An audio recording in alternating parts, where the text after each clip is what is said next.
வணக்கம். இன்னைக்கு வந்து இந்த ராசிபலன் பார்க்கறதுக்கு முன்னாடி நான் சில விஷயங்களை சொல்லணும். ஃபர்ஸ்ட் பாருங்க, எல்லாரோட ஜாதகத்துல ஒரு பர்த் டைமு பர்த் இயர் சரியா இருக்காது. நிறைய பேருக்கு டைம் கொஞ்சம் தப்பா இருக்கும். அந்த டைம்ல நம்ம ஜாதகம் பார்க்கறதுக்காக கை ரேகை வச்சுதான் பார்க்கணும். நம்ம கையிலே கூட ராசிகள் இருக்கு, 12 ராசிகள் இருக்கு, கிரகங்கள் இருக்கு. இப்போ ஃபார் எக்ஸாம்பிள் இப்ப திருமண யோகம் ஜாதகத்துல கன்ஃபார்ம் ஆயிடுச்சுன்னா, நவாம்சத்துல கன்ஃபார்ம் ஆயிடுச்சுன்னா, கை ரேகையில சுக்கிர ரேகை அந்த டைம் பீரியட்ல சேருதா, அது ரெண்டுமே நம்ம கம்பைன் பண்ணது ஆகணும். ஸோ ரெண்டு கம்பைன் பண்ணும்போது இந்த இவெண்ட் எப்போ நடக்கும்னு நம்ம ஈஸியா சொல்லிடலாம். அது விட்டுட்டு நாம நிறைய பேர் என்னென்னமோ சொல்றாங்க. ஆனா நமக்கு வேண்டியது என்ன? நம்ம திருமணம் எப்போ நடக்கும், பரிகாரமோ அதெல்லாம் விடுங்க, செகண்டரி. ஆனா அந்த இவெண்ட் எப்போ நடக்கும் அது இம்பார்ட்டண்ட்டாக நம்ம கண்டுபிடிக்கிறதுக்காக கை ரேகை, ஜாதகம், நவாம்ச குண்டலி இது எல்லாமே பார்க்கணும். யூஸ்வலா நான் பிரஷ்ன சாஸ்திரமும் பார்க்குறேன். அந்த பிரஷ்ன சாஸ்திரம் பார்க்கும்போது அங்கே ஒரு கம்பைன் ஆயிடுச்சுன்னா, ஒரே ரிசல்ட் வந்துருச்சுன்னா கண்டிப்பா அந்த ஈவெண்ட் இந்த டைம்ல நடக்கணும்னு நான் சொல்லலாம். ஸோ அதுக்காக நீங்க பைரவி ஆஸ்ட்ரோல நீங்க இந்த கன்சல்டேஷன் எடுத்துக்கலாம். உங்க ஜாதகம் பார்த்து உங்க கைரேகையை பார்த்து நான் உங்க கேள்விக்கு ஒரு கரெக்டான ப்ரொடக்ஷன் நான் கொடுக்குறேன். துலா ராசி 2026 இந்த ஜூலை மாதத்துல இந்த துலா ராசியில பிறந்தவருக்கு என்னென்ன பாசிட்டிவ் நெகட்டிவ் இருக்குன்னு நாம பார்க்கலாம்.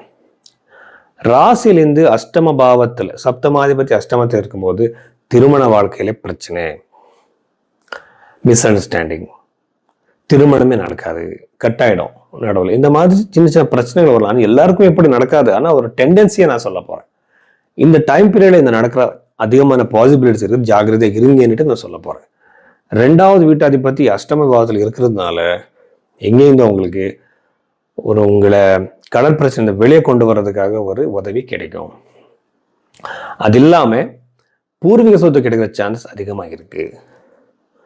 ஒரு பல்கான பணம் வர்ற சான்ஸ் அதிகமாக இருக்கு. யாருக்கு? இந்த துளாராசில பிறந்தவருக்கு. இந்த துளாராசில பஞ்சம பாவத்தில் இருக்க ராகு நாம பார்த்தா கண்டிப்பா உங்க குழந்தைகள்னால பிரச்சனை, அவரோட திருமண வாழ்க்கையில பிரச்சனை, அவர்லேருந்து உங்களுக்கு ஏதோ ஒரு பெயின் கிரியேட் ஆகும். ரொம்ப ஜாகிரதையாக இருங்க. நவம பாவத்துல சூரியன் நாம பார்த்தா கண்டிப்பா உங்க ஃபாதர்களுக்கு ரொம்ப நல்லது, அவருக்கு சக்சஸ் இருக்கும். தசம பாவத்தை நீங்க பாருங்க, அந்த குரு கிரகம், புத கிரகம், சுக்கிரன் இருக்கிறதுனால கண்டிப்பா உங்களுக்கு இது கரியர்ல ஒரு ப்ரொமோஷன் கிடைக்கலாம், புது ஜாப் கிடைக்கலாம், இல்ல சேலரி அதிகமாகலாம், ஏதோ ஒரு மாற்றம், பாசிட்டிவான சேஞ்சஸ் இருக்கு. நிறைய பேருக்கு புது ஜாப் ட்ரை பண்ணிட்டு இருப்பாங்க, அவருக்கு கிடைச்சிருக்காது. ஆனா இந்த டைம் பீரியட்ல கண்டிப்பா அந்த ஜாப் கிடைக்கும். இன்டர்வியூ கொடுங்க, எல்லா இன்டர்வியூலையும் உங்களுக்கு சக்சஸ் வரும்.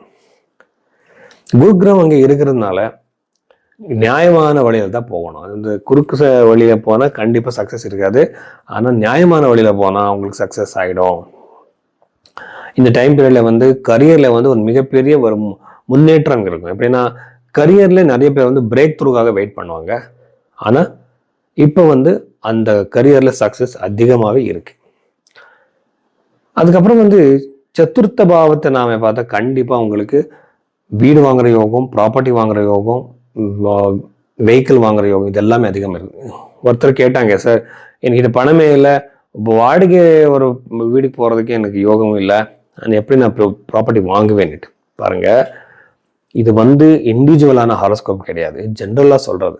நீங்க இருக்கிற உங்க ஃபைனான்சியல் ஸ்டெபிலிட்டி மேல ஏதோ ஒரு பொருள் வாங்குற சான்ஸ் இருக்கு. ஆனா அது ப்ராப்பர்ட்டி வாங்குறதுக்கு உங்களுக்கு முடியாது. ஆனா ஏதோ அதே மாதிரி ஏதோ ப்ராப்பர்ட்டி இல்லைன்னா சைட் வாங்கலாம், சைட் இல்லைன்னா ஒரு மொபைல் வாங்கிக்கலாம், ஒரு பொருள் உங்ககிட்ட வரும். உங்களோட ஃபைனான்சியல் ஸ்டெபிலிட்டி மேலே டிபெண்ட். ஆனா அந்த இவெண்ட் மட்டும் கண்டிப்பா நடக்கும்.